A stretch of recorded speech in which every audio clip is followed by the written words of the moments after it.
Assalamualaikum warahmatullahi wabarakatuh. Alhamdulillahi rabbil alamin.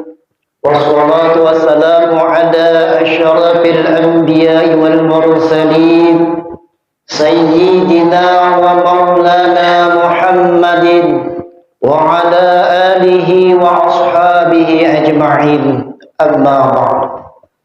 Hadirin jemaah sekalian yang dirahmati dan dimuliakan Allah Subhanahu wa taala. Bersyukur kita kepada Allah Subhanahu wa taala dengan ucapan alhamdulillahi rabbil alamin. Berselawat kita kepada baginda Rasul dengan ucapan Allahumma salli ala sayyidina Muhammad. Hadirin jemaah sekalian yang dirahmati dimuliakan Allah Subhanahu wa taala. Allah Subhanahu wa taala berfirman, A'udzu billahi minasy syaithanir rajim. Bismillahirrahmanirrahim. Ya ayyuhalladzina amanu qu anfusakum wa ahlikum nara wa quduhan nas wal hijarah. Wahai orang-orang yang beriman, peliharalah dirimu dan keluargamu dari siksa api neraka yang bahan bakarnya manusia dan batu. Hadirin jemaah sekalian yang dirahmati Allah Subhanahu wa taala. Ayat ini menegaskan kepada kita semua untuk senantiasa berhati-hati dalam menjaga diri kita, keluarga kita, anak dan istri kita agar terhindar dari azab nerakanya Allah Subhanahu wa taala.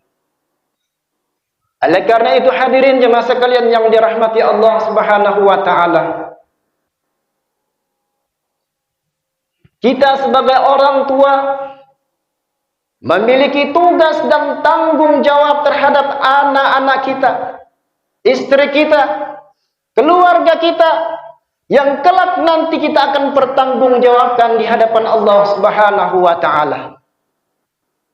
Baginda Rasulullah sallallahu alaihi wasallam bersabda, "Kullukum ra'in wa kullukum mas'ulun an ra'iyati."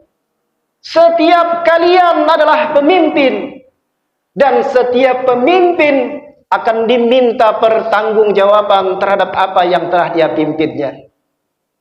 Oleh karena itu, agar nantinya anak-anak kita menjadi anak yang saleh dan salehah, yang taat kepada Allah dan Rasulnya, serta berbakti kepada kedua orang tuanya, maka kita sebagai orang tua memiliki tugas dan tanggung jawab untuk senantiasa membimbingnya, mendidiknya, menanamkan serta menanamkan pendidikan terhadap anak-anak kita dengan pendidikan yang pertama adalah pendidikan tauhid atau pengesahan kepada Allah Subhanahu wa taala.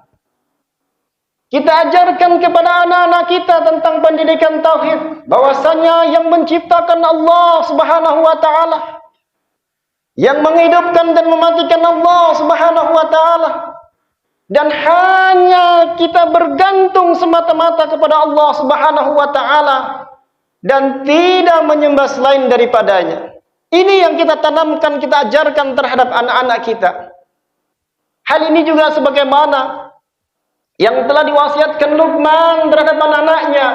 Dalam Al-Quran Allah Subhanahu wa taala berfirman, "Ya bunayya, la tusyrik billah, inna syirka la zulmun azim." Wahai anakku, janganlah engkau berbuat syirik, karena sesungguhnya berbuat syirik adalah kezaliman yang sangat besar. Hadirin jamaah sekalian yang dirahmati Allah Subhanahu wa taala. Kemudian yang kedua yang kita ajarkan serta kita tanamkan terhadap anak-anak kita ialah kita ajarkan tentang pendidikan salat. Karena baginda Rasulullah sallallahu alaihi wasallam bersabda, "Muru auladakum bis-shalah."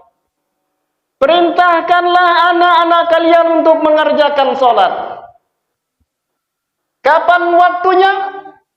Manakala anak kita sudah berusia 7 tahun, maka kita sebagai orang tua memiliki tugas agar kita mengajarkan terhadap anak-anak kita tentang bagaimana gerakan salat, bacaan salat. Kita ajarkan kepada anak-anak kita. Kita berikan contoh kepada anak-anak kita. Kemudian manakala mereka sudah berumur 10 tahun, dia tidak mau mengerjakan salat, maka kita pukul mereka sebagai pelajaran bagi mereka. Agar nantinya manakala anak kita sejak kecil kita didik, kita ajarkan tentang perkara-perkara melaksanakan salat, maka insya Allah ketika mereka sudah besar, mereka sudah terbiasa untuk mengerjakannya. Hadirin jamaah sekalian yang dirahmati Allah Subhanahu wa taala. Kemudian yang ketiga yang kita ajarkan kepada anak kita ialah mengenai pendidikan adab atau akhlak. Baik itu akhlak dan adab kepada kedua orang tua, akhlak dan adab terhadap guru, akhlak dan adab terhadap sesama. Agar anak-anak kita menjadi anak yang saleh, anak-anak yang memiliki budi pekerti yang mulia, anak-anak yang memiliki moral yang baik. Bukankah kita sebagai orang tua, hadirin jamaah sekalian, pasti ingin mendambakan anak-anak kita menjadi anak-anak yang baik, anak-anak yang memiliki moral yang baik, budi pekerti yang luhur. Tidak ada satupun di antara kita orang tua ingin melihat anak kita menjadi anak yang jahat, anak yang rusak, anak yang tidak karu-karuan. Pasti kita mendambakan anak-anak yang soleh dan solehah. Hal ini juga sebagaimana yang senantiasa kita panjatkan dalam doa-doa kita.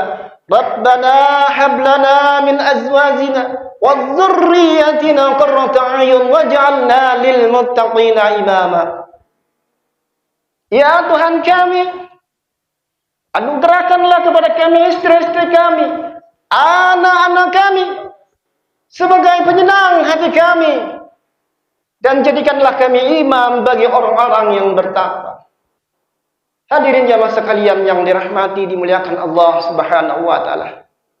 Demikianlah 3 pelajaran yang kita tanamkan terhadap anak-anak kita agar anak-anak kita, keturunan kita kelak menjadi anak yang saleh dan salehah. Yang pertama, kita ajarkan tentang pendidikan tauhid atau pengesaan kepada Allah Subhanahu wa taala. Kemudian yang kedua, kita ajarkan tentang ibadah salat, dan yang ketiga, kita ajarkan tentang adab dan akhlak. Demikianlah hadirin jemaah sekalian, mudah-mudahan Allah Subhanahu wa taala senantiasa menjadikan kita orang-orang yang senantiasa taat kepada perintah Allah Subhanahu wa taala, dan mudah-mudahan Allah jadikan anak keturunan kita anak yang soleh dan solehah, dan jadikan keluarga kita keluarga yang sakinah mawaddah warahmah, dan mudah-mudahan kita semua dimatikan Allah dalam keadaan husnul khatimah. Amin ya rabbal alamin. Hadirin jemaah sekalian yang dirahmati dan dimuliakan Allah, mungkin kiranya ini yang dapat disampaikan. Mudah-mudahan ada manfaatnya bagi kita semua. Terima kasih atas perhatian. Salah dan hilaf mohon dimaafkan. Kami akhiri. Assalamualaikum warahmatullahi wabarakatuh.